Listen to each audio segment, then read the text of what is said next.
Welcome back to the divine mercy table talks. വിശുദ്ധ ഫൗസ്റ്റീനയുടെ ഡയറിയിൽ ദൈവകരുണയുടെ ഛായാചിത്രത്തെക്കുറിച്ച് പറയുമ്പോൾ അവൾ ഇങ്ങനെ പറയുകയാണോ, sweet Jesus, it is here you establish the throne of your mercy. ഓ മാധുര്യവാനായ ഈശോയെ, ഇവിടെയാണല്ലോ അങ്ങയുടെ കരുണയുടെ സിംഹാസനം സ്ഥാപിക്കുവാൻ അവിടുന്ന് തിരുമനസ്സായത്. വിശുദ്ധ ഫൗസ്റ്റീന ദൈവകരുണയുടെ ഛായാചിത്രത്തെ കർത്താവിൻ്റെ കരുണയുടെ സിംഹാസനം എന്നാണ് വിശേഷിപ്പിക്കുക. പ്രിയപ്പെട്ടവരെ, ദൈവകരുണയുടെ ഛായാചിത്രത്തിൽ കരുണയുടെ രാജാവായി ഈശോ ഉപവിഷ്ടനായിരിക്കുകയാണ് എന്നാണ് അവൾ പറയുക.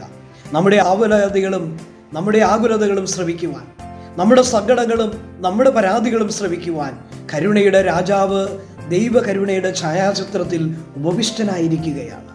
യെശയ്യാ പ്രവാചകന്റെ പുസ്തകം 16-ാം അധ്യായം 5-ാമത്തെ വാക്യത്തിൽ ഒരു പ്രവചനമുണ്ട്. അന്ന് കാരുണ്യത്തോടെ ഒരു സിംഹാസനം സ്ഥാപിക്കപ്പെടും.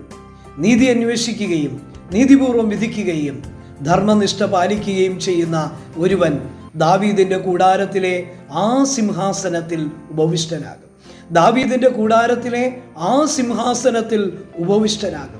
ദൈവകരുണയുടെ ഛായാചിത്രമാകുന്ന ആ സിംഹാസനത്തിൽ കരുണയുടെ രാജാവായി ഈശോ എഴുന്നള്ളിയിരിക്കുകയാണ്. നമ്മുടെ സങ്കടങ്ങളും നമ്മുടെ വേദനകളും നമ്മുടെ പരിവേദനങ്ങളും ശ്രവിക്കുവാൻ കരുണയുടെ ഛായാചിത്രത്തിൽ ഉപവിഷ്ടനായിരിക്കുന്ന ഈശോയുടെ അരികത്തേക്ക് കടന്നു ചെന്നുകൊണ്ട് ഈശോയെ ഞാൻ അങ്ങിൽ ശരണപ്പെടുന്നു എന്ന് നാം ഏറ്റുപറയുമ്പോൾ നമ്മുടെ ജീവിതത്തിൽ അത്ഭുതകരമായ രീതിയിൽ ദൈവകരുണയുടെ ഇടപെടൽ നമുക്ക് ദർശിക്കാനായിട്ട് സാധിക്കും. ഓരോ പ്രാവശ്യവും ദൈവകരുണയുടെ ഛായാചിത്രത്തിന് മുമ്പിൽ ചെന്ന് ഈശോയെ ഞാനെങ്കിൽ ശരണപ്പെടുന്നു എന്ന് ആ ചിത്രത്തെ നോക്കി ഏറ്റുപറയുമ്പോൾ ശരണമെന്ന പുണ്യമാണ് നാം അഭ്യസിക്കുന്നത് എന്നുകൂടി ഓർത്തിരിക്കണം. അപ്പോൾ ദൈവം സമൃദ്ധമായി അനുഗ്രഹിക്കട്ടെ. God bless you abundantly. Have a nice day.